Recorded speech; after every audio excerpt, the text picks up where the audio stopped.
तो नमस्कार दोस्तों, एमए हिंदी साहित्य के एक और नए वीडियो में आपका स्वागत है। दोस्तों, आज हम जिस कविता के बारे में बात करने वाले हैं वो है विचार आते हैं।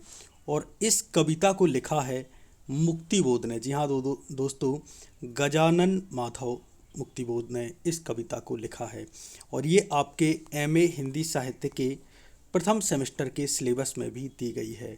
कहीं कहीं पे ये थर्ड सेमेस्टर में भी है, तो आप लोग अपने सिलेबस को मैच करके देख सकते हैं।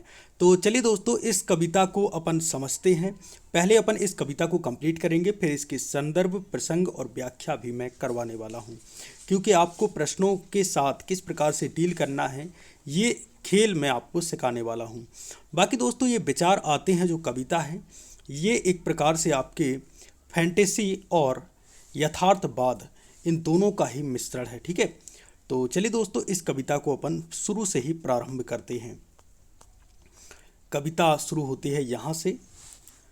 विचार आते हैं लिखते समय नहीं, बोझ ढोते वक्त पीठ पर, सिर पर उठाते समय भार, परिश्रम करते समय चांद उगता है, वह पानी में झलमलाने लगता है। हृदय के पानी में झलमलाने लगता है, हृदय के पानी में।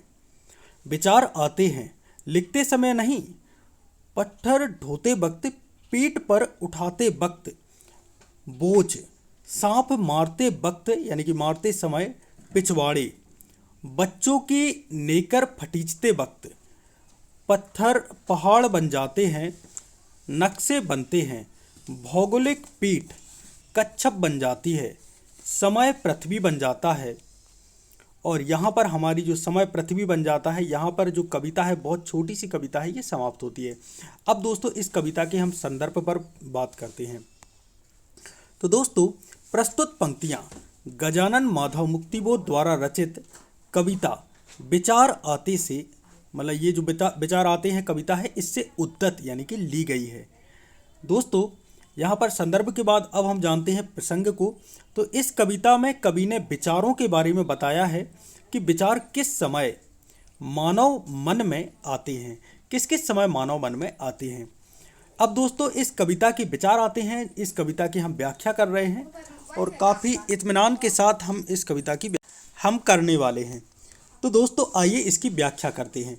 कवि कहते हैं कि मेरे मन में विचार लिखते समय नहीं आती। जो कवि कह रहे हैं कि जब ये लिखने बैठते हैं तो इनके मन में जो विचार हैं वो लिखते समय नहीं आते, क्योंकि लिखते समय तो भाई विचारों का पूरा पूरा संसार चाहिए, लेकिन उस समय पता नहीं विचारों को क्या हो जाता है, तो वो आते ही नहीं है विचार। वे उस समय आते हैं जब मैं किसी व्यक्ति की पीठ पर या किसी और व्यक्ति की पीठ पर या सिर पर बोझ उठाते हुए देखता हूँ। जी हाँ दोस्तों, जब विचार इनके मतलब लेखक के सामने जो विचार आते हैं उनके मस्तिष्क में, वो जब आते हैं जब वो किसी व्यक्ति की पीठ पर या सिर पर, जब वो कोई व्यक्ति बोझ उठाता है, उसको उठाते हुए देखकर लेखक के हृदय में विचार आते हैं।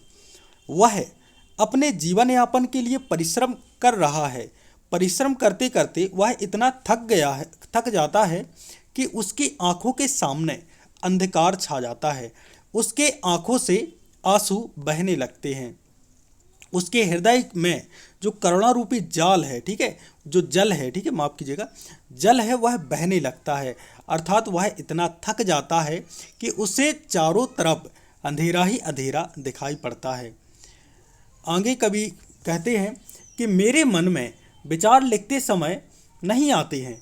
विचार उस समय पे आते हैं जब मैं पत्थरों को पीठ पर ढोते हुए इंसान को देखता हूँ। मतलब जो इंसान पत्थर ढोते हैं ना, पीठ पर, सिर पर पत्थर ढोते हैं, उनको देखता हूँ। पिछवाड़े सांप, मतलब पिछवाड़े में सांप मारते समय, मतलब कहीं पे बाड़े वगैरह में सांप मारते समय, बच्चों के नेकर धोते समय विचार आते हैं। वह अपने परिवार का पालन पोषण करने के लिए बोझ उठाता है। वह अपने बच्चों का भविष्य है वह बनाने के लिए बहुत कठिन कार्य करता है। उसके बच्चों का जो भविष्य है उस समय खाली दिखता है, यानी कि दिखाता है, जब उसकी पीठ बोझ उठाते उठाते कछुए के समान कठोर हो जाती है। वह समय नहीं देखता, उसका समय तो धरती ही बन जाती है। तो यहाँ पर दोस्तों जो हमारी कविता है उसकी व्याख्या भी समाप्त होती है। आई होप दोस्तों गजानन माधव मुक्तिबोध की यह कविता विचार आते हैं, ये आपको पसंद आई होगी। और यदि आप लोग एमए हिंदी साहित्य से मतलब हिंदी साहित्य से एमए कर रहे हैं तो ये चैनल आपके लिए ही बना है, तो इस चैनल को सपोर्ट जरूर करिएगा। मिलते हैं एक और नए वीडियो के साथ, तब तक के लिए आप एक प्यारा सा कमेंट, अपना प्यारा सा नाम लिख देना और मैं उस नाम के जयकारे लगा दूंगा, ठीक है। तो मिलते हैं एक और नए वीडियो के साथ, तब तक के लिए जय सिया राम। अब यहाँ पे मेरे को कट करना पड़ेगा, कहाँ से हो रहा है, अरे हो जा भाई।